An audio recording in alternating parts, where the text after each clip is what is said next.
கிருபையும் இரக்கமும் எங்கள் அன்பின் பரலோக பிதாவே, இந்த நல்ல கால வேளைக்காக நாங்கள் நன்றியோடு துதிக்கிறோம். கடந்த 7 மாதங்கள் நீர் எங்களை கிருபையாய் பாதுகாத்து 8வது மாதத்தினுடைய இந்த முதலாவது கர்த்தருடைய நாளில், உயிர்த்தெழுந்த நாளில் ஆண்டவரே உம்முடைய திரு சமூகத்தில் நாங்கள் கூடி வர கர்த்தர்களுக்கு தந்த எல்லா நன்மைக்காய் ஸ்தோத்திரம் செலுத்துகிறோம். இந்த நாளின் ஆராதனை கர்த்தர்களுக்கு ஆசீர்வதித்தாரும். தூரத்திலும் சமீபத்திலிருந்து தான் எல்லா கர்த்தருடைய பிள்ளைகளையும் கர்த்தர் ஏற்ற வேளையில் கொண்டு வாரும். பாடுகிற பிள்ளைகளுக்காக ஜெபம் பண்ணுகிறோம். பாடுகிற பிள்ளைகளை கர்த்தர் ஆசீர்வதியும். தேவ ஞானம் கிருபையை கர்த்தர் கொடுத்து பரிசுத்த ஆவியினால் நிரம்பி ஒரு மனதோடு கூட பாடிமை ஆராதிக்க உதவி செய்யும். ஆராதனை பகுதியில் ஆண்டோடைய கிருபை இருக்கட்டும். கர்த்தருடைய வார்த்தையை ஆசீர்வதியும். எங்களுக்கு முன்பாய் வைத்திருக்கிற கர்த்தருடைய பந்தியும் ஆசீர்வதியும். தேவ கரம் கூட இருக்கட்டும். உம்முடைய நாமம் மையப்பட உதவி செய்யும். இயேசுவின் நாமத்தில் ஜெபிக்கிறோம் பிதாவே, ஆமென். ஆமென். கருவோம் பாடலை பாடி ஆண்டவரை மையப்படுத்துங்கம்மா.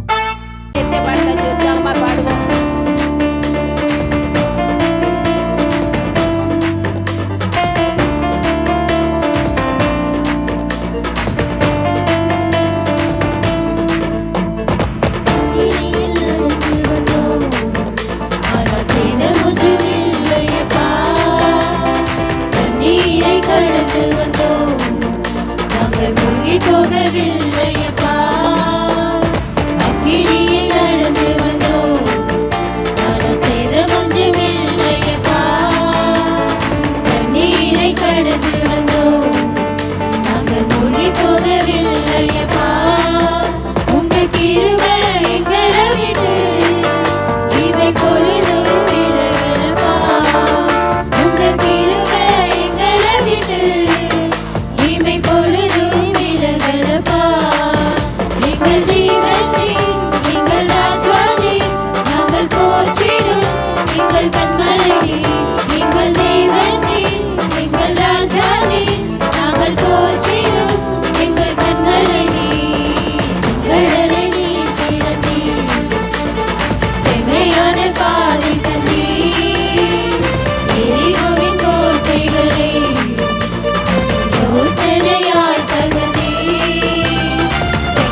வாக்குத்தத்தம் யோபுவின் புஸ்தகம் 9ஆம் அதிகாரம் 10ஆம் வசனம்.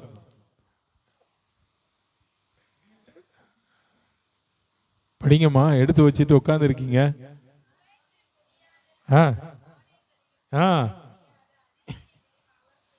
தோத்திரம். இதுக்கா இவ்வளவு நேரம் பைபிளை எடுத்து வச்சுட்டு நாம் படிச்சா தப்பாயிருமோ அப்படின்னு நினைக்கிறது. ஆராய்ந்து முடியாத பெரிய காரியங்களையும் எண்ணி முடியாத அதிசயங்களையும் அவர் செய்கிறார். கர்த்தருக்கு மகிமை உண்டாவதாக. இந்த வசனம் நல்ல கவனிங்க. இந்த வசனம் ஒரு 2 மாதமாக, ஒரு 2 மாத காலங்களில் அநேகர் கேட்ட ஒரு வசனம். அநேகருக்கு இந்த வசனம் எங்க இருக்குன்னு தெரியல. பைபிள்ல இருக்குன்னு தெரியும், எங்க இருக்குன்னு தெரியல. ஆனா இந்த வசனத்தை மறுபடியும் ஒரு மனிதனால் இந்த உலகம் முழுசுக்கும் அறிவிக்கப்பட்டு விட்டது. அப்படித்தானே? உண்மையா இல்லையா? நான் சொல்றது உங்களுக்கு புரிந்திருக்கும் நினைக்கிறேன். ஆராய்ந்து முடியாத பெரிய காரியங்களையும் எண்ணி முடியாத அதிசயங்களையும் அவர் செய்கிறார். இந்த யோபுவின் புஸ்தகத்தில் நிறைய வசனங்கள், நமக்கு பிடித்தமான வசனங்கள் இருக்கிறது. நாம் அடிக்கடி படிக்கிற வசனங்கள் இருக்கிறது. நம் மனப்பாடம் செய்கிற வசனங்கள் இருக்கிறது. அவைகளிலே ஒரு முக்கியமான வசனம் தான் இந்த 10வது வசனம். ஆனால் எனக்கு அந்த 12வது வசனம் ரொம்ப பிடிக்கும். நான் அநேக மரண வீடுகளில் இந்த வசனத்தை நான் சொல்லாமல் இருப்பதே இல்லை. அவர் பறித்து கொண்டு போகிறார், அவரை மரிப்பவன் யார்? நீர் என்ன செய்கிறீர் என்று அவரை கேட்பவன் யார்? கேள்விகள் நம்ம ஆண்டவர்கிட்ட ஒரு நாள் என்ன செய்ய முடியாது, கேட்க முடியாது. கர்த்தர் நல்லவர். ஸோ இந்த மாதம் ஆராய்ந்து முடியாத பெரிய காரியங்களையும் எண்ணி முடியாத அதிசயங்களையும் ஆண்டவர் நமக்கு செய்வேன் என்று வாக்கு கொடுத்திருக்கிறார். நம்ம பல நேரங்களிலே தேவனுடைய வாக்குத்தத்தங்களை நாம் மறந்து போகிறோம். தேவனுடைய வார்த்தையை நாம் மறந்து போகிறோம். இதெல்லாம் நம்முடைய வாழ்க்கையில நடக்குமா என்றால் நிச்சயமாக ஆண்டவர் நமக்கு சொல்லி இருப்பாரானால் அந்த வார்த்தைகள் எல்லாம் நம்முடைய வாழ்க்கையில நிறைவேறும். அதற்கு சில காலங்கள் தாமதமாகலாம், சில நாட்கள் ஆகலாம். ஆனாலும் ஆண்டவர் சொன்ன வார்த்தைகள் நம்முடைய வாழ்வில் நிறைவேறும் என்பதை நாம் மறந்துவிடக்கூடாது. ஸோ இந்த காலையில் ஆண்டவர் பெரிய காரியங்களை நம்முடைய வாழ்க்கையில் செய்ய வேண்டுமானால், ஆண்டவர் நம்முடைய வாழ்க்கையில் பெரிய காரியங்களை செய்ய வேண்டுமானால் நாம் ஜெபிக்கிறோம், நாம் வேதத்தை வாசிக்கிறோம், ஆராதனைக்கு வருகிறோம், எல்லாம் செய்கிறோம். ஆனாலும் ஆண்டவர் என்னுடைய வாழ்க்கையில் எந்த நன்மையும் செய்யவில்லை என்று சொல்லி நாம் பல நேரங்களில் ஆண்டவரை நோக்கி முறுமுறுக்கிறோம். ஆனால் இன்றைக்கு கால வேளையில் நான் உங்களுக்கு சொல்லுகிறேன், கர்த்தருடைய பிள்ளைகளே, ஆண்டவருடைய வாக்குத்தத்தங்கள் எல்லாம் அது நிறைவேறுகிற வாக்குத்தத்தங்கள். ஆண்டவர் நமக்கு சொன்னால் அந்த வாக்குத்தத்தங்களை ஆண்டவர் நிறைவேற்றுவார். பெரிய காரியங்களை நான் உனக்கு செய்வேன் என்று சொல்லி இருக்கிறார். கர்த்தர் நிச்சயமாய் பெரிய காரியங்களை நம்முடைய வாழ்க்கையில செய்வார். இது எப்படி நடக்கும்? கர்த்தர் நம்முடைய வாழ்க்கையில மகிமையான காரியங்களை, அதிசயமான காரியங்களை, பெரிய காரியங்களை கர்த்தர் நம்முடைய வாழ்க்கையில செய்வாரா என்றால் கண்டிப்பாக செய்வார். இது எப்படி நடக்கும் என்றால் அவருடைய ஆவியினாலே ஆகும். ஆமேன். சொல்லுங்க பார்க்கலாம். ஆமேன், ஆமேன். சகரியா தீர்க்க தரிசன புஸ்தகம் 4ஆம் அதிகாரம் 6ஆம் வசனத்திலே வாசிக்கிறோம். பலத்தினாலும் அல்ல, பராக்கிரமத்தினாலும் அல்ல, என்னுடைய ஆவியினாலே ஆகும். பலத்தினாலும் அல்ல, பராக்கிரமத்தினாலும் அல்ல, என்னுடைய ஆவியினாலே என்ன செய்யும்? ஆகும். தேவனுடைய ஆவியினாலே, பரிசுத்த ஆவியினாலே எல்லாம் கூடும், எல்லாம் கூடும். ஆண்டவரால் பெரிய காரியங்களை நம்முடைய வாழ்க்கையில செய்ய முடியுமா? முடியும். எப்படி? அவருடைய ஆவியினாலே. ஆண்டவரால் பெரிய காரியங்களை நம்முடைய வாழ்க்கையில செய்ய முடியுமா? முடியும். எப்படி? தேவனுடைய ஆவியினாலே. அது சொல்றார் சகரியா தீர்க்கதரிசி. பலத்தினாலும் அல்ல, பராக்கிரமத்தினாலும் அல்ல, என்னுடைய ஆவியினாலே ஆகும். அப்போ தேவனுடைய ஆவியை பெற்ற கர்த்தருடைய பிள்ளைகள், தேவனுடைய அபிஷேகத்தை பெற்ற ஒரு கர்த்தருடைய பிள்ளை, ஆண்டவருடைய வேதம் சொல்லுகிறது, நீ தேவனுடைய அபிஷேகத்தை பெற்றிருப்பாய் ஆனால் உன்னுடைய வாழ்க்கையில ஆண்டவர் மகிமையான பெரிய காரியங்களை கர்த்தர் செய்வார். அப்படின்னா அபிஷேகத்தை பெறலனா ஆண்டவர் செய்ய மாட்டார் என்றல்ல, கண்டிப்பா கர்த்தர் செய்வார். ஆனாலும் தேவனுடைய அபிஷேகம் இந்த நாட்களில் நமக்கு மிகவும் தேவையாக இருக்கிறது. இது நாம் கடைசி காலத்தில் நாம் வாழ்ந்து கொண்டிருக்கிறோம். தேவனுடைய பிள்ளைகளே, நாம் தேவனோடு கூட இந்த நாட்களில் அதிகமாய் உறவை புதுப்பித்துக் கொள்ள கர்த்தர் நமக்கு கொடுக்கிற இந்த நல்ல வாய்ப்புகளை நாம் தவற விட்டு விடாதபடிக்கு ஆண்டவர் சமூகத்தை நோக்கி பார்க்க கர்த்தர் நமக்கு உதவி செய்வாராக. யோவேல் தீர்க்க தரிசன புஸ்தகம் 2ஆவது அதிகாரம் 28வது வசனத்தில் வாசிக்கிறோம். கடைசி நாட்களில் மாமிசமான யாவர் மேலும் என்னுடைய ஆவியை நான் என்ன செய்வேன்? ஊற்றுவேன். கடைசி நாட்களில் மாமிசமான யாவர் மேலும் என்னுடைய ஆவியை ஊற்றுவேன் என்று சொல்லிவிட்டு அதற்கு கீழே இருக்கிற சில வார்த்தைகளை அவர் சொல்லுகிறார். படிங்க பார்க்கலாம். அந்த வசனத்தை படிங்க ஒருத்தர். யோவேல் 2ஆம் அதிகாரம் 28ஆம் வசனம்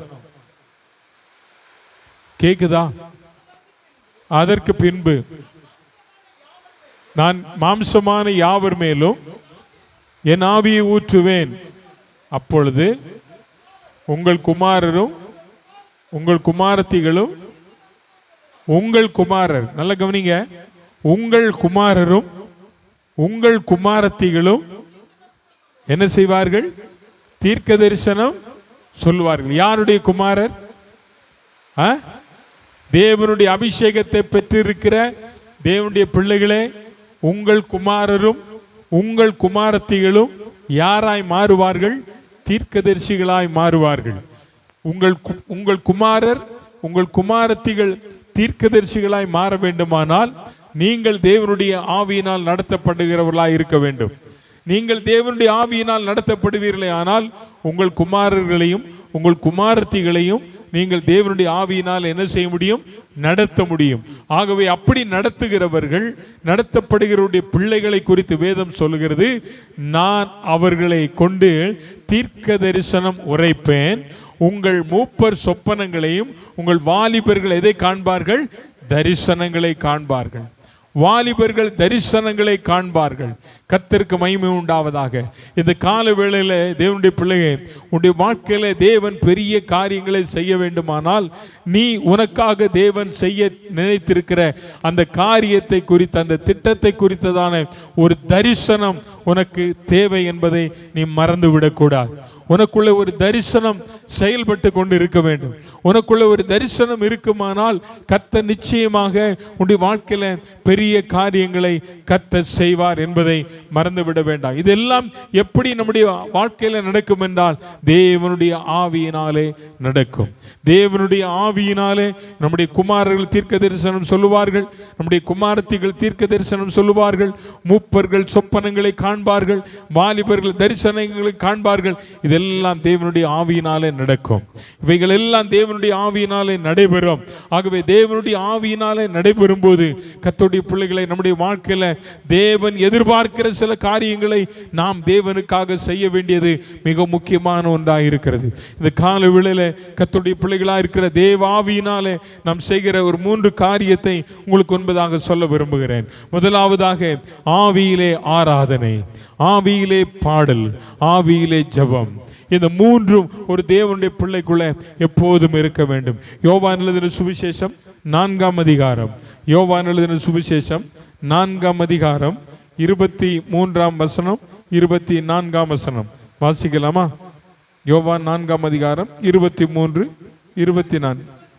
உண்மையாய் தொழுது கொள்ளுகிறவர்கள் ஆவியோடும் உண்மையோடும் தொழுது கொள்ளும் காலம் வரும், இது இப்பொழுதே வந்திருக்கிறது. தம்மை தொழுது கொள்ளுகிறவர்கள் இப்படிப்பட்டவர்களாய் இருக்கும்படி பிதாவானவர் விரும்புகிறார். அடுத்த வசனம், தேவன் ஆவியாய் இருக்கிறார், அவரை தொழுது கொள்ளுகிறவர்கள் ஆவியோடும் உண்மையோடும் தோத்திரம். கர்த்தருக்கு மகிமை உண்டாவதாக. இந்த யோவான் எழுதின சுவிசேஷம் 4ஆம் அதிகாரம் நம்ம எல்லாருக்கும் நன்றாக அறிமுகமான, பரிச்சயமான, பலமுறை படித்ததான ஒரு வேத பகுதி என்பதை நாம் அறிந்திருக்கிறோம். இந்த சம்பாஷணை சமாரியா ஸ்திரீக்கும் ஆண்டவராகிய இயேசு கிறிஸ்துவுக்கு நடந்ததான ஒரு சம்பாஷணையை இந்த அதிகாரத்திலே நாம் பார்க்கிறோம். அப்படிப்பட்ட சூழ்நிலைமையிலே அந்த சகோதரி ஆண்டவரிடத்தில் கேட்டதான கேள்விகளுக்கு ஆண்டவர் கொடுத்ததான ஒரு பதிலைத்தான் இன்றைக்கு நாம் வாசித்தோம். பிதாவை ஆவியோடும் உண்மையோடும் தொழுது கொள்ளும் காலம் வரும். அப்போ கர்த்தரை தொழுது கொள்ளுகிறவர்கள் எப்படி தொழுது கொள்ள வேண்டும்? ஆவியோடும் உண்மையோடும் தொழுது கொள்ள வேண்டும். ஏன் ஆவியோடும் உண்மையோடும் கர்த்தரை ஆராதிக்க வேண்டும் என்று சொன்னால், வேதம் சொல்லுகிறது 24ஆம் வசனத்தில் தேவன் எப்படிப்பட்டவராய் இருக்கிறார்?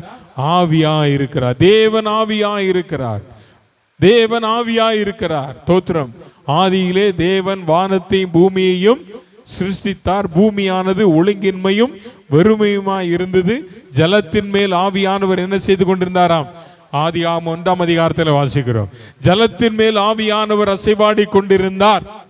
கர்த்தருக்கு மகிமை உண்டாவதாக. யோவான் 1ஆம் அதிகாரம் 1ஆம் வசனம் சொல்லுகிறது, ஆதியிலே வார்த்தை இருந்தது, அந்த வார்த்தை தேவனாய் இருந்தது, அந்த வார்த்தை தேவனிடத்தில் இருந்தது. தோத்திரம். கர்த்தருக்கு மகிமை உண்டாவதாக. அப்போ பிதாவை தொழுது கொள்ளுகிறவர்கள், கர்த்தரை ஆராதிக்க வருகிறவர்கள் எப்படி கர்த்தரை ஆராதிக்க வேண்டும் என்று சொல்லப்பட்டிருக்கிறது என்றால், ஆவியில் நிரம்பி கர்த்தரை என்ன செய்ய வேண்டும்? ஆராதிக்க வேண்டும். ஏன் ஆராதிக்க வேண்டும் அப்படி என்றால், தேவன் ஆவியாய் இருக்கிறார்.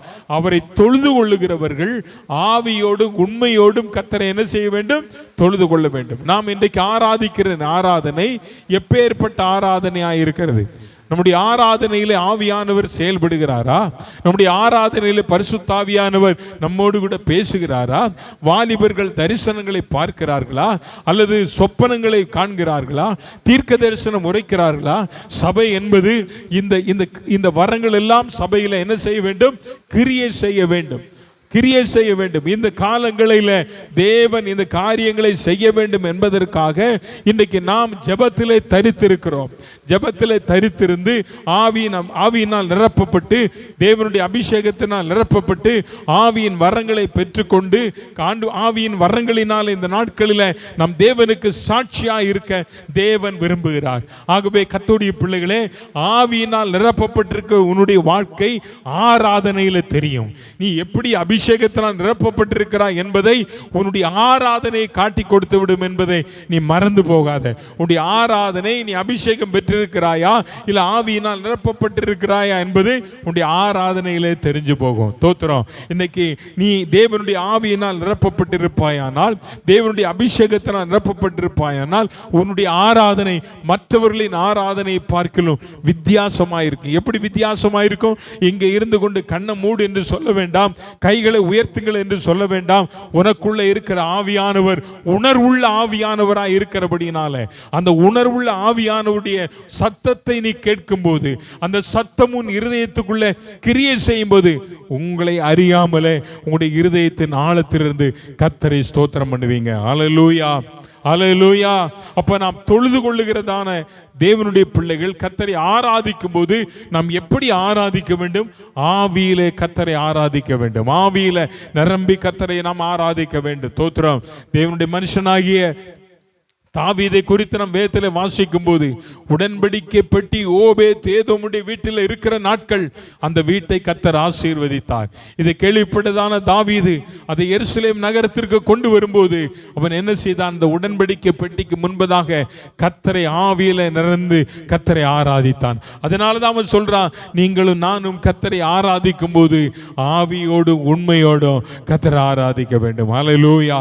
நம்முடைய ஆராதனையில தேவன் எதிர்பார்ப்பது ஆவியோடு கர்த்தரை ஆராதிக்கிறோமா? ஆவியில நிரம்பி கர்த்தரை ஆராதிக்கிறோமா? அந்நிய பாஷையிலே கர்த்தரை ஆராதிக்கிறோமா? தீர்க்க தரிசனங்களை சொல்லி கர்த்தரை ஆராதிக்கிறோமா? வரங்கள் நம்முடைய சபையில கிரியை செய்வது, ஆராதனை வேளையில தேவனுடைய வல்லமை வெளிப்படும் போது வரங்களும் வெளிப்படும். அல்லேலூயா. வரங்கள் வெளிப்படணும். இந்த நாட்களில், இந்த கடைசி நாட்களில் அப்படிப்பட்டதான காரியங்களை தேவன் சபையில எதிர்பார்க்கிறார். அது உங்களுக்குள்ளும் எனக்குள்ளும் இருந்து ஆண்டவர் எதிர்பார்க்கிறார். ஆகவே இந்த கால வேளையில கர்த்தருடைய பிள்ளைகளே, தேவன் பெரிய காரியங்களை இந்த காலையில உங்கள் வாழ்க்கையில செய்ய வேண்டுமானால் தேவனுடைய ஆவியினால தான் முடியும். தேவனுடைய ஆவியானவருடைய நிறைவை இந்த நாட்களில் பெற்றிருப்பாயானால், இந்த நாட்கள் ஆண்டு விட்டு கேள், ஆண்டவரே இந்த யோவேல் தீர்க்க தரிசன புஸ்தகத்தின்படி எங்களுடைய குமாரர், என்னுடைய குமாரத்திகள், ஆண்டவரே என்னுடைய சபையில் இருக்கிற மூப்பர்கள், வாலிபர்களுக்குள்ள இந்த ஆவியின் வரங்கள் என்ன செய்ய வேண்டும்? கிரியை செய்ய வேண்டும், கிரியை செய்யணும். இந்த வரங்களை குறித்ததான ஒரு தாகம் கர்த்தருடைய பிள்ளைகளை உங்களுக்குள்ள எனக்குள்ளும் இந்த கடைசி நாட்களில் தேவையாக இருக்கிறது. ஆகவே நாம் ஆவியோடு நிரம்பி கர்த்தரை ஆராதிக்கணும். இரண்டாவது நாள் சொன்னேன், ஆவியில நிரம்பி பாட்டு பாடணும். 1 கொரிந்தியர் 14ஆம் அதிகாரம் 15ஆம் வசனத்தை வாசிங்க. 1 கொரிந்தியர் 14ஆம் அதிகாரம். இப்படி இருக்க செய்ய வேண்டுவது என்ன? நான் ஆவியோடு விண்ணப்பம் பண்ணுவேன், கருத்தோடு விண்ணப்பம் பண்ணுவேன், நான் ஆவியோடு பாடுவேன். தோத்திரம். இந்த வசனம் ஆரம்பிக்குது பாருங்க, இப்படி இருக்க. எப்படி இருக்க? முதல் வசனத்தை வாசிங்கம்மா யாராவது. எண்ணத்தினாலெனில்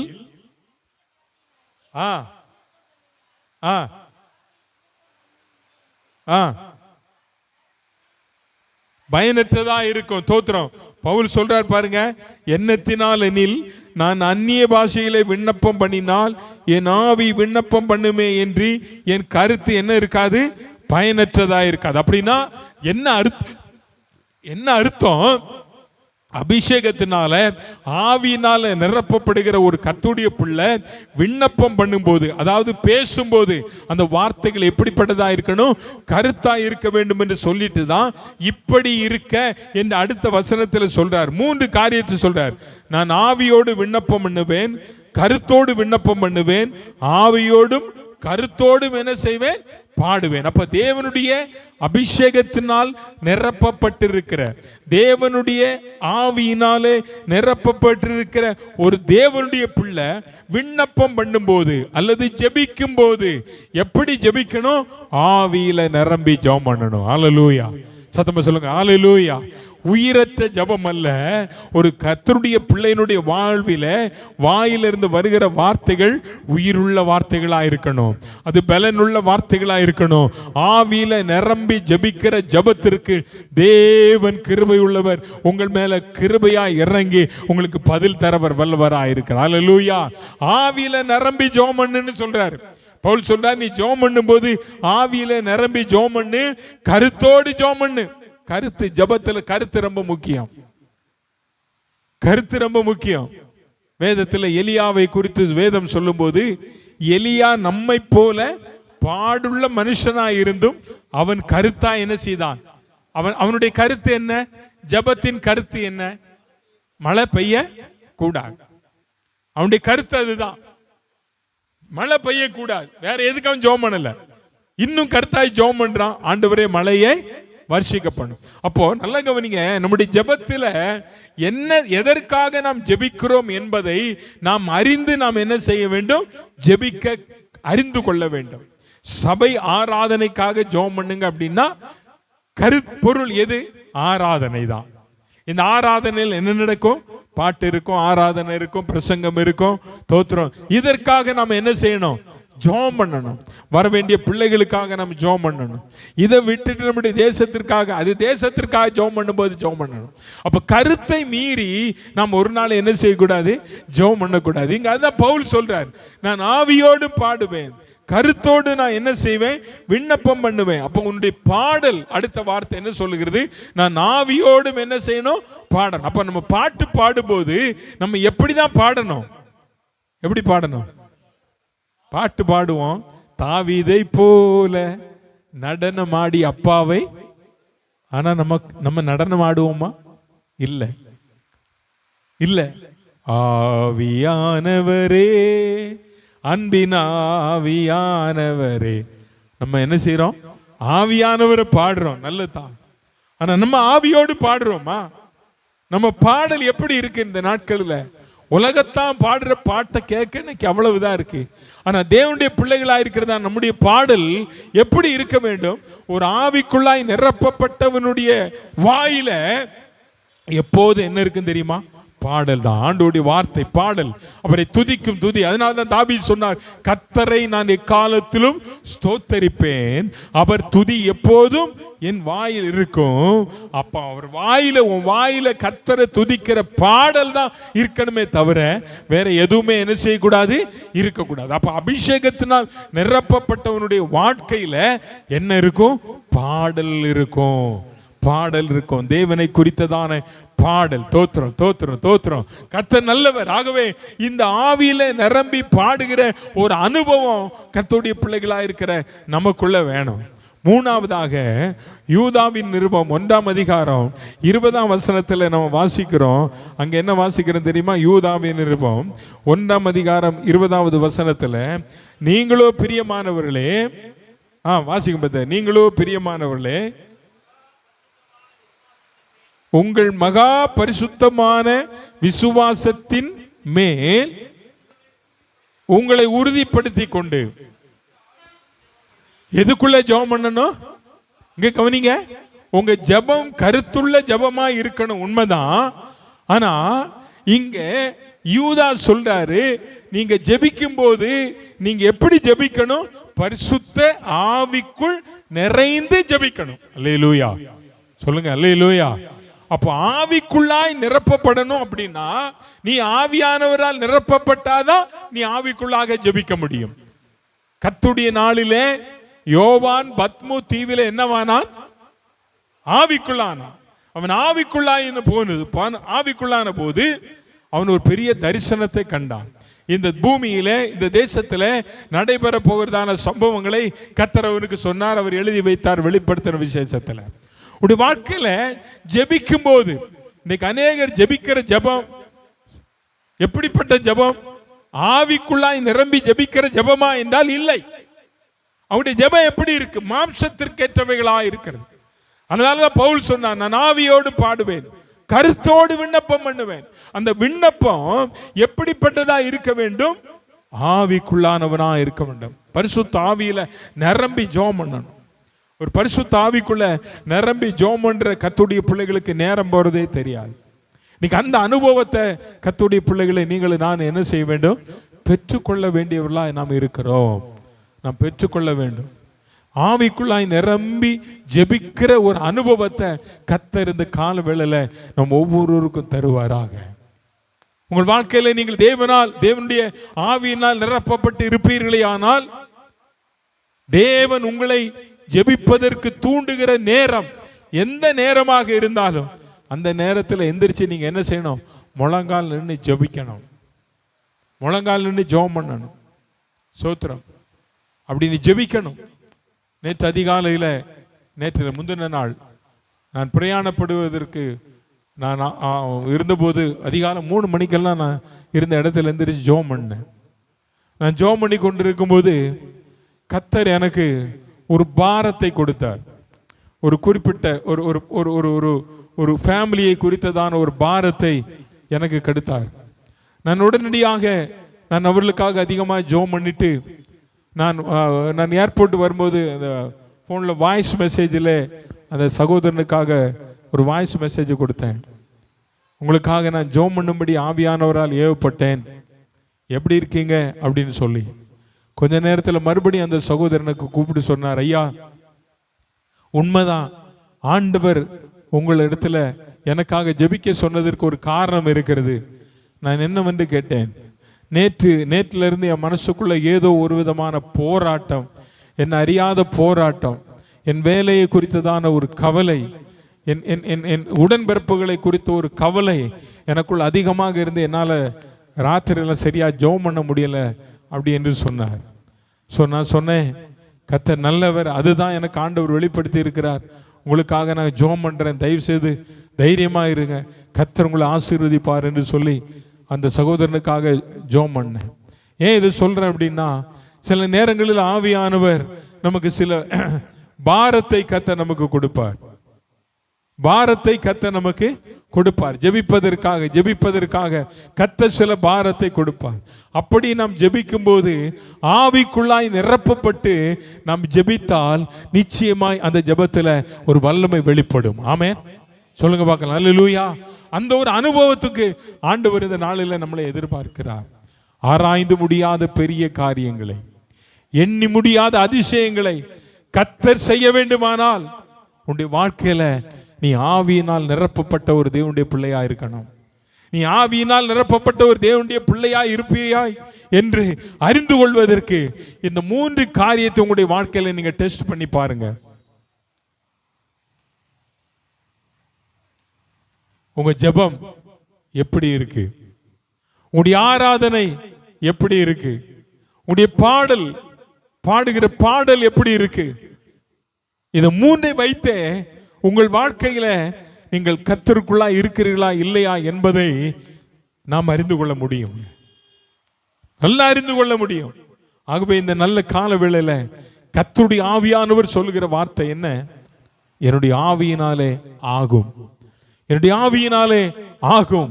கடைசி காலத்தில் வந்திருக்கிற கர்த்தருடைய பிள்ளை, இங்க இருக்கிற அருமையான வாலிப தம்பி தங்கச்சி, அருமையான சகோதர சகோதரிகளை, கர்த்தருடைய பிள்ளைகளை, நமக்குள்ள ஒரு பெரிய வாஞ்சை வரணும்.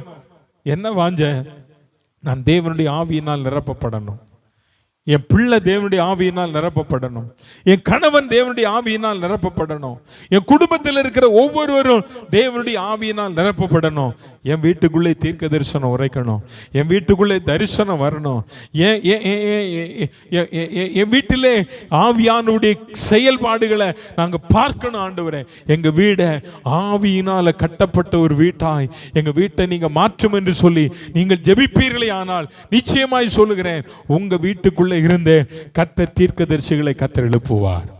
அல்லேலூயா, அல்லேலூயா. உங்க வீட்டிலிருந்தே கர்த்தர் தீர்க்கதரிசிகளை எழுப்புவார். உங்க பிள்ளைகளையே கர்த்தர் தீர்க்கதரிசிகளாய் கர்த்தர் மாற்றுவார். ஸ்தோத்திரம். இது முடியுமா என்றால் முடியும். எப்படி முடியும்? தேவனுடைய ஆவியினாலே முடியும். அல்லேலூயா. தேவ ஆவியினாலே ஆகும், ஆகும், எல்லாம் ஆகும். அவரால் ஆகும். அவரால் ஆகாதது ஒன்றுமே இல்லை.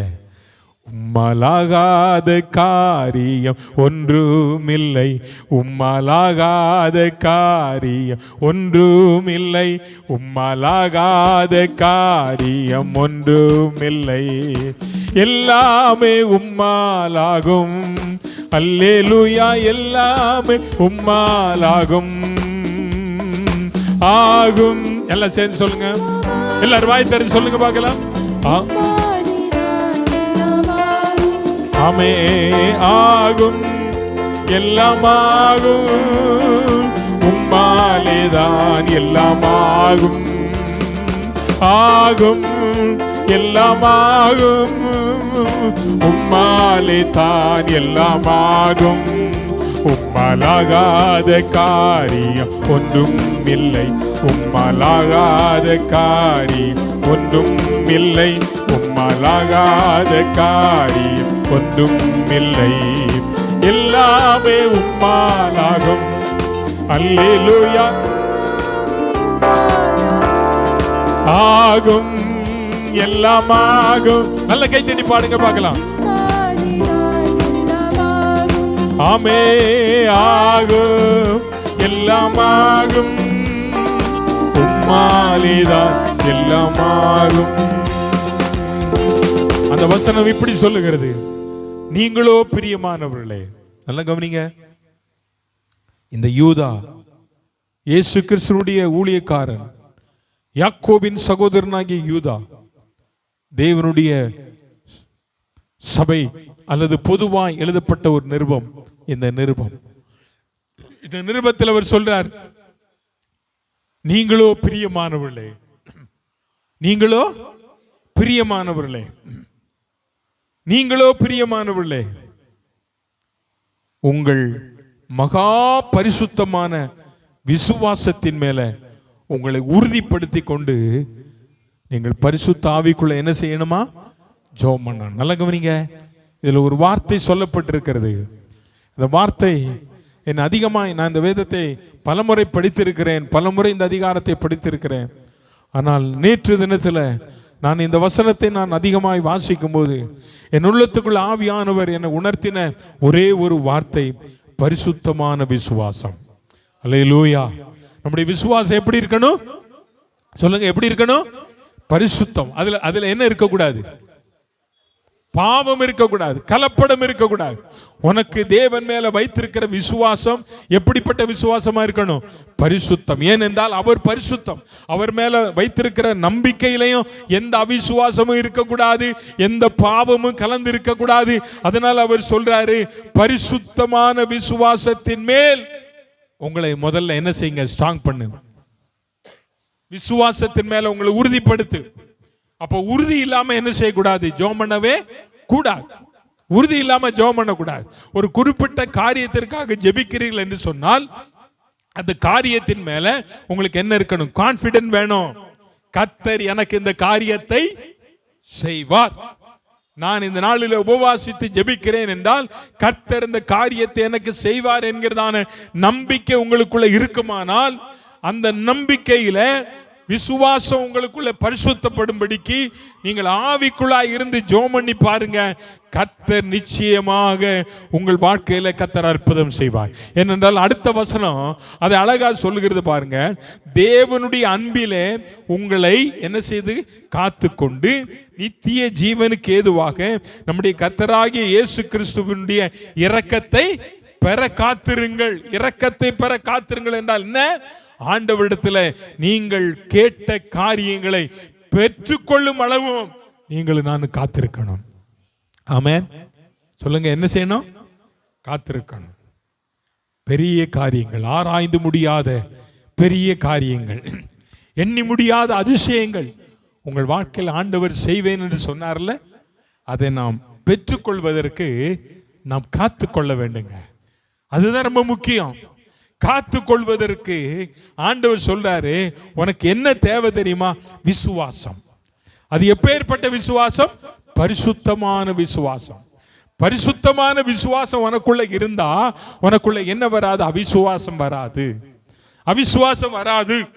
ஏனென்றால் அந்த பரிசுத்தமான விசுவாசத்துல நீ உறுதியா இருந்து ஜெபிக்கும் போது ஒன்றை நினைத்துக்கொள், நான் இந்த நாளில் எந்த காரியத்திற்காக ஜெபிக்கிறேனோ அந்த காரியத்தை பெற்றுக்கொள்ளும் வரையிலும் நான் தேவ சமூகத்தில் காத்திருப்பேன்.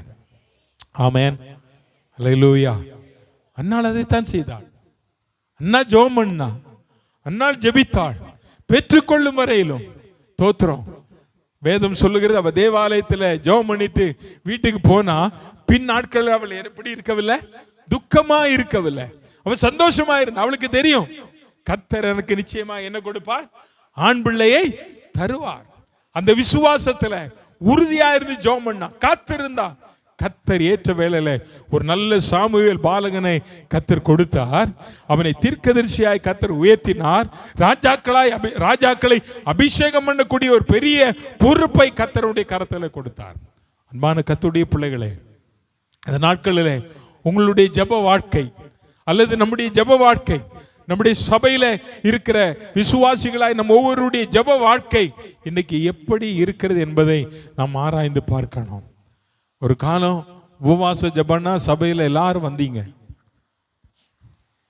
ஜெபத்துக்கு இன்னைக்கு ஆட்கள் இல்லை, ஜெபிக்க ஆட்கள் வருவதில்லை, மற்ற எல்லாவற்றுக்கும் ஆட்கள் இருக்கிறார்கள். ஜெபம் எங்கு பார்த்தாலும் ஆட்கள் இல்லை. கர்த்தர் நல்லவர், கர்த்தருக்கு மகிமை உண்டாவதாக. நான் இன்றைக்கு உங்களுக்கு சொல்லுகிறேன், நீங்கள் ஆவிக்குள்ளாய் நிரம்பி ஜெபிக்கும் போது தேவன் உங்களுடைய வாழ்க்கையில செய்ய நினைத்த காரியத்தை தேவன் உங்களுக்கு செய்வார். தேவன் நினைத்த காரியம் உங்களுடைய வாழ்வில் நடைபெற வேண்டுமானால் இந்த காலையில் தேவ சமூகத்தில் நீங்கள் ஆவியிலே ஜெபம் பண்ண பழகிக்கொள்ளுங்கள். ஆவியிலே ஜெபம் பண்ணுங்க. நீங்க ஆவியிலே ஜெபம் பண்ண பழகும்போது உங்க வாழ்க்கையில ஒன்று நடக்க என்ன தெரியுமா?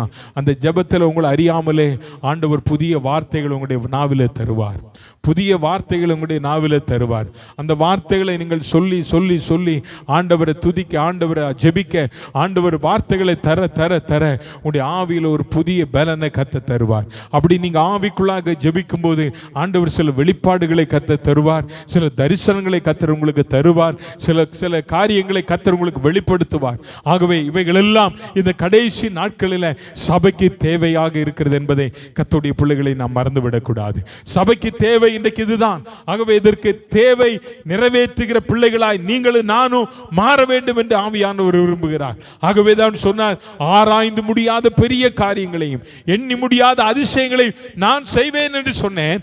ஆனால் அது நடக்கணும்னு சொன்னா என்னுடைய ஆவியினாலதான் ஆகும், என்னுடைய ஆவியினால்தான் ஆகும். ஆகவே ஆவியினால் நிரப்பப்பட்டிருக்கிற ஒரு அனுபவம் இன்னைக்கு ஒவ்வொரு கர்த்தருடைய பிள்ளைகளுக்கும் தேவையாக இருக்கிறது. ஒவ்வொரு கர்த்தருடைய பிள்ளைக்கும் தேவை. தோத்திரம், கர்த்தருக்கு மகிமை உண்டாவதாக. எத்தனை நல்லவர் நம்முடைய ஆண்டவர்! நம்முடைய ஆண்டவரை போல நல்லவர் ஒருவருமே இல்லைங்க. ஆமென் சொல்லுங்க, அல்லேலூயா. அவர் எத்தனை நல்லவர்!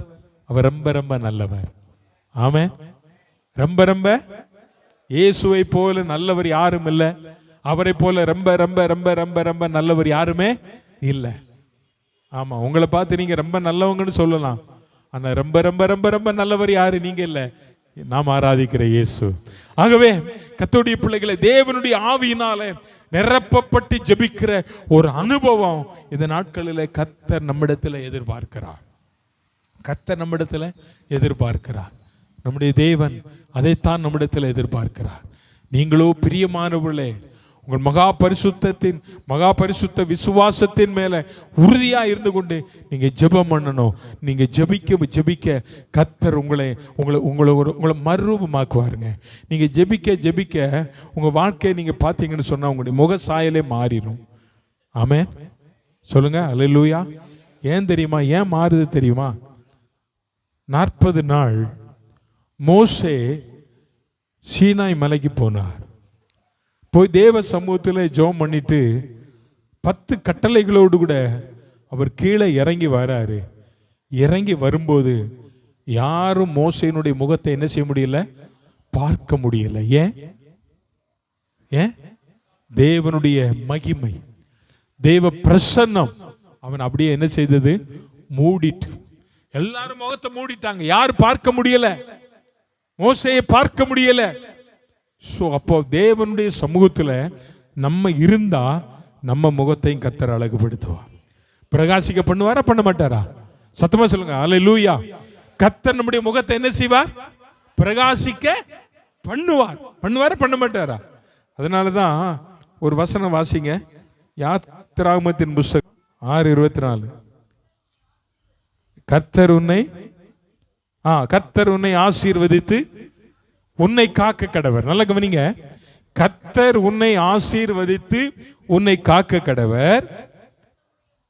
கர்த்தர் தம்முடைய முகத்தை உன்மேல் பிரகாசிக்க பண்ணி தோத்திரம். நல்ல கவனிங்க, கர்த்தருடைய வசனம் சொல்லுது, கர்த்தர் தம்முடைய முகத்தை உன்மேல் பிரகாசிக்க பண்ணி உன்மேல் என்னவா இருக்க கடவர்?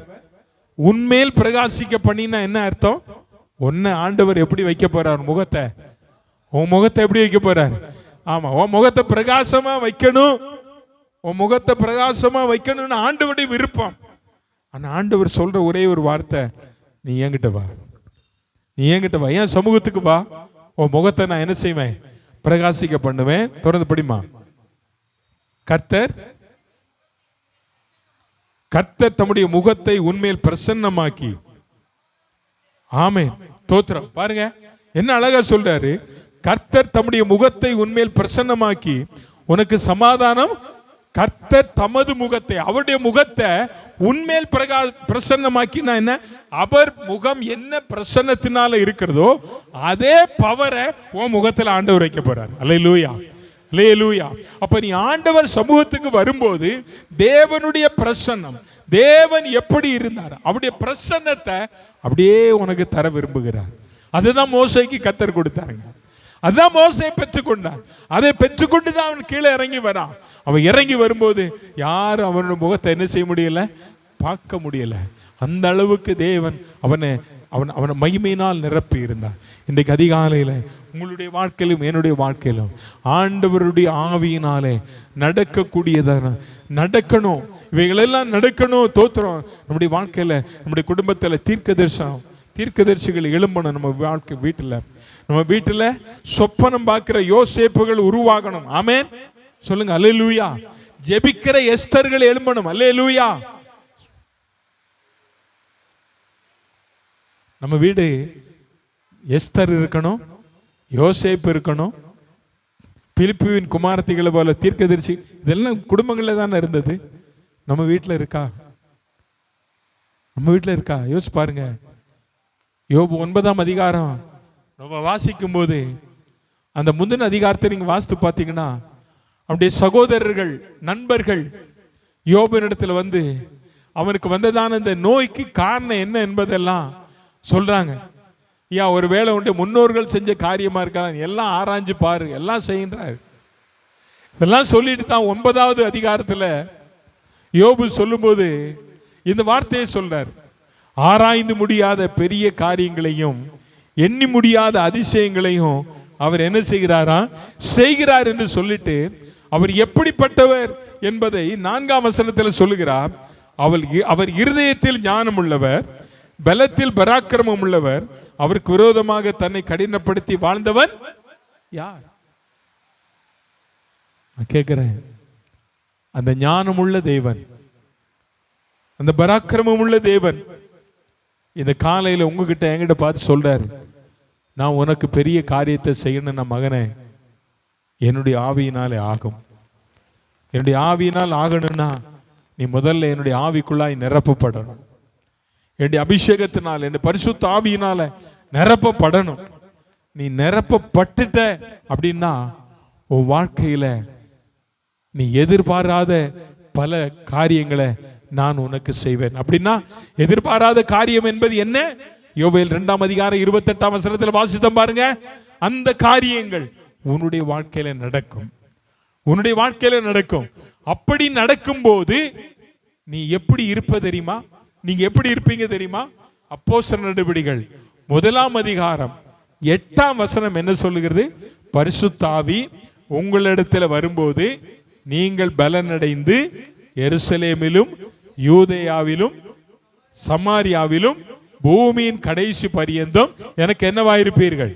எனக்கு என்னவாயிருப்பீர்கள்? சாட்சியாயிருப்பீர்கள். அப்போ நல்லா கவனிங்க. பவுல் மன்னிக்கவும், இங்க அப்போஸ்தலர் நடபடிகள் புத்தகத்தில் வாசிக்கிறோம். பெந்தெக்கோஸ்தே நாளில் அவங்க கூடி வர்றதுக்கு முன்னாலே ஆண்டவர் சொல்றார் பரிசுத்த ஆவி உங்களிடத்தில் வரும். அப்போ வரும்போது நீங்க முதலாவது என்ன அடைவீர்கள்? பலன் அடைவீர்கள். அப்ப பரிசுத்த ஆவியை பெற்றதான ஒரு தேவனுடைய பிள்ளைக்குள்ள என்ன இருக்கும்? பலன். எப்தாவின் மேல கர்த்தருடைய ஆவியானவர் இறங்கினார். சிம்சோனின் மேல கர்த்தருடைய ஆவியானவர் இறங்கினார். இறங்கின உடனே அவங்களுடைய வாழ்க்கையெல்லாம் எப்படி இருந்தது? பழைய சிம்சோன் பழைய எப்தா மாதிரியா இருந்தாங்க? கிதியோன் பழைய கிதியோன் மாதிரியா இருந்தா? இல்ல, அவன் எல்லாம் பராக்கிரமசாலிகளாய் மாற்றப்பட்டார்கள். அப்போ பராக்கிரமசாலிகளாய் மாற்றப்படுவதற்கு தேவன் சொல்லுகிற வார்த்தை, நீங்க பரிசுத்த ஆவியின் நிறைவை பெற்றால் நீங்கள் என்ன செய்வீர்கள்? பலன் அடைவீர்கள்.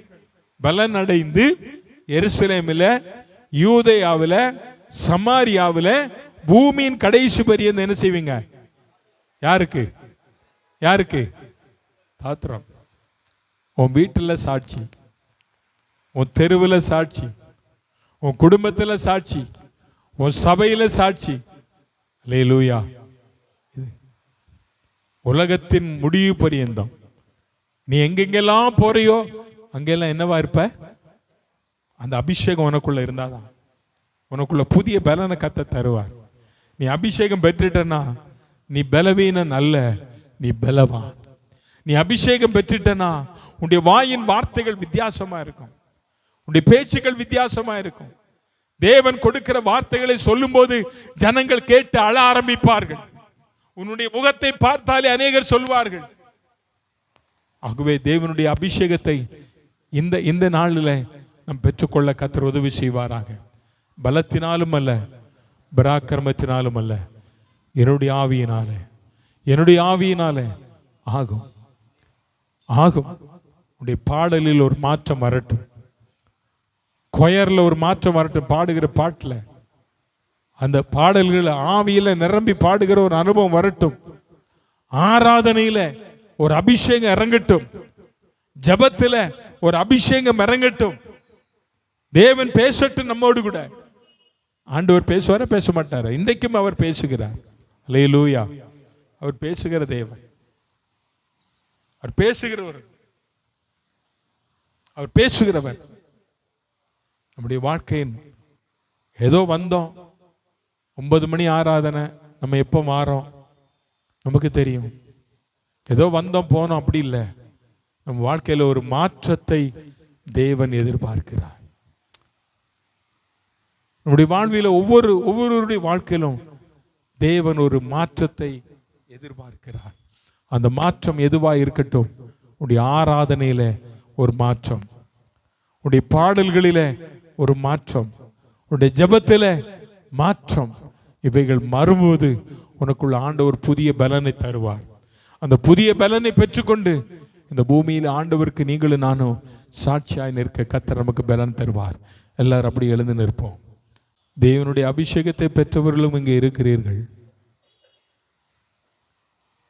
அநேகர் கையில தீவெட்டி இருக்கு, ஆனா எண்ணெய் இல்லை. உன் தீவெட்டியில எண்ணெய் இருந்தாதான் அது பிரகாசிக்க முடியுமே தவிர, எண்ணெய் இல்லை அப்படின்னா பிரகாசிக்க முடியாது. ஒருவேளை திரி இருக்கலாம், ஆனா எண்ணெய் இருக்கான்னு கொஞ்சம் யோசிச்சு பாருங்க.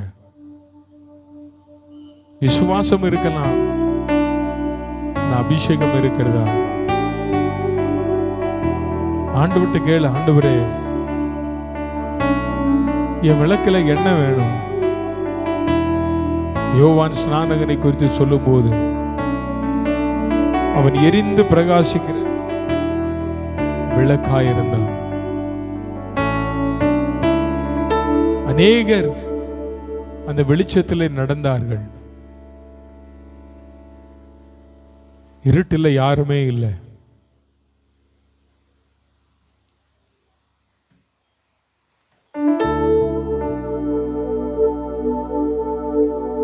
இன்னைக்கு நம்மோடு கூட இருக்கிறவர்கள் வெளிச்சத்தில் இருக்காங்களா?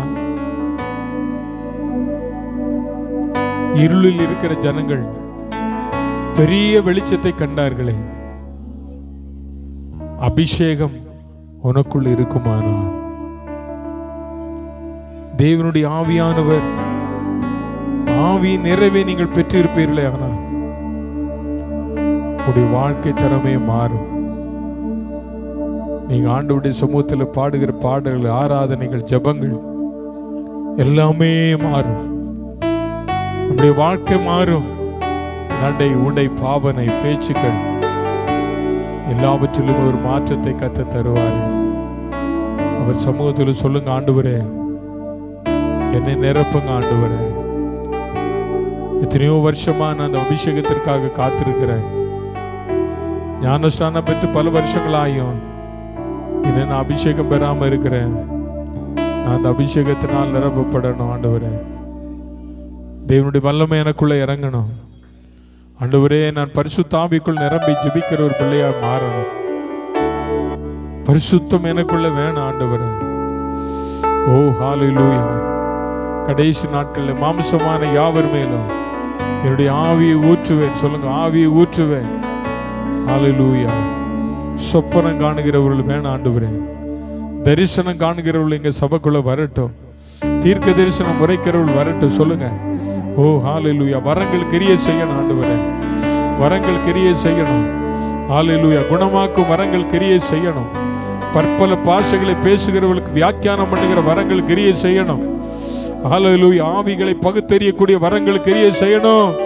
இயேசுவே, அந்த வரங்களை எங்களுக்கு தாரும். அந்த வரத்தினால் எங்களை ஒவ்வொரு நிரப்புங்க ஆண்டவரே. ஓ ஹல்லேலூயா. விசுவாசத்தை வரங்களை நாடுங்கள் என்று பவுல் கொரிந்திய சபைக்கு சொன்னாரே. எங்களுக்குள்ள அந்த வாஞ்சையை கத்த தாரும் ஆண்டவரே. வரங்களை பெற்றுக்கொள்ள வேண்டும் என்கிற வாஞ்சை விருப்பத்தை தார். கேளுங்க ஆண்டவரே, நல்ல வாயை திறந்து ஆண்டவரே அந்த வரங்களை பெற்றுக்கொள்ளணும். அந்த விருப்பத்தை தாரும் ஆண்டவரே. ஹல்லேலூயா ஹல்லேலூயா. ரபலப சந்தரமன. நல்ல கொஞ்ச நேரம் எல்லாரும் ஜெபம் பண்ணுவோமா? கேட்டதான வசனத்தின்படி ஆண்டவரே, நான் ஆவிக்குள்ளாய் நிரம்பி ஜெபிக்கணும். ஆவியிலும் ஆராதிக்கணும். ஆவியிலும் பாடணும் ஆண்டவரே. ஆண்டவரே சோத்திரம். கடைசி நாட்களில் மாமிசமான யாவர் மேல் என் ஆவியை ஊற்றுவேன். அந்த ஆவியின் அபிஷேகத்தை ஊற்றும் போது தீர்க்கதரிசிகள் எழும்புவார்கள் ஆண்டவரே. தரிசனம் பார்க்கிறவர்கள் எழும்புவார்கள். சொப்பனம் பார்க்கிறவர்கள் எழும்புவார்கள் ஆண்டவரே. ஆண்டவரே, இந்த இடத்துல அப்படிப்பட்டதான கிரியை வெளிப்படுவதாக, கிரியைகள் வெளிப்படுவதாக. ஜெபம் பண்ணு, வாய் திறந்து ஜெபம் பண்ணுங்க. கிரியைகள் வெளிப்படுவதாக. வாலிபர்களுக்குள்ள அப்படிப்பட்ட கிரியைகள் வெளிப்படட்டும் ஆண்டவரே. வயோதிபர்கள் மேல் அப்படிப்பட்ட கிரியைகள் வெளிப்படட்டும் ஆண்டவரே. மூப்பர்கள் மேல் அப்படிப்பட்ட கிரியை வெளிப்படுவதாக. ஹல்லேலூயா. ஆவியின் வரங்களினா என்னை நிரப்பிடுமே. சொல்வீர்களா? ஆவியின் வரங்களினா என்னை இயேசுவே எழுந்து ஜொலிக்க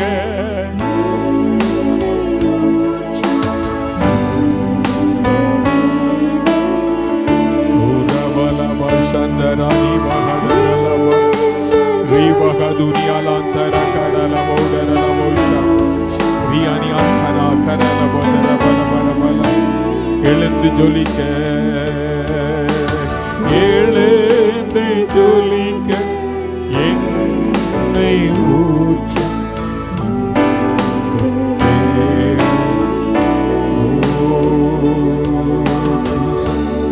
ஆண்டவரே, எங்கள் வாஞ்சைகள் எங்கள் விருப்பங்கள் எல்லாம் யோவேல் தீர்க்கதரிசியினால் உரைக்கப்பட்டது எங்கள் குடும்பத்தில், எங்க சபையில, எங்க தனிப்பட்ட வாழ்க்கையில நிறைவேறணும் ஆண்டவரே. நிறைவேறணும் ஆண்டவரே. நிறைவேற உதவி செய்யுங்கப்பா. நாங்கள் இனி ஆராதிக்கிற ஆராதனை ஒரு வித்தியாசமாய், ஜெபம் ஒரு வித்தியாசமாய், பாடல் ஒரு வித்தியாசமாய் எங்களில் காணப்பட கர்த்தர் உதவி செய்யும். ஆவியோடும் உண்மையோடும் ஆண்டவரே கருத்தோடும் நாங்கள் பாடி ஆராதிக்க ஜெபிக்க பலன் தாரும். இந்த ஆராதனைக்கு வந்த ஒவ்வொருவரையும் கருத்தில் ஒப்பு கொடுக்கிறேன். ஒவ்வொருவரையும் ஆண்டவர் ஆசீர்வதியும் ஆண்டவரே. ஒவ்வொரு குடும்பத்தையும் கர்த்தர் ஆசீர்வதியும். அவள் செய்கிற வேலைகள், தொழில்கள் எல்லாவற்றிலும் ஆண்டவருடைய கிருபை கூட இருக்கட்டும். படிக்கிற பிள்ளைகளுக்கு வேண்டிய ஞானத்தையும் கிருபை தாரும். இயேசுப்பா, ஒவ்வொரு பிள்ளைகளையும் கர்த்தர் பலப்படுத்தும் ஆண்டவரே.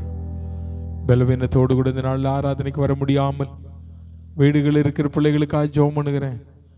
கர்த்தருடைய பலவீனங்கள் எல்லாம் மாற்றி அடுத்த வாரத்தில் கொண்டு வாரும். இதனால் பிறந்த நாளை, திருமண நாளை கொண்டாடுகிற பிள்ளைகள் ஒவ்வொருவருக்காக ஜெபம் பண்ணுகிறேன். ஆசீர்வதியும். தொடர்ந்து ஆண்டவரே இந்த கர்த்தருடைய பந்திக்கு நேராய் நாங்கள் கடந்து போகிறோம். இந்த பந்தியை நடத்துகிற அடியானை நீர் பலப்படுத்தும். பங்கு பெறுகிற பிள்ளைகளை பலப்படுத்தும். சகல துதி கன மகிமை உமக்கே செலுத்துகிறோம். இயேசுவின் நாமத்தில் பிதாவே, ஆமென். நாம் தொடர்ந்து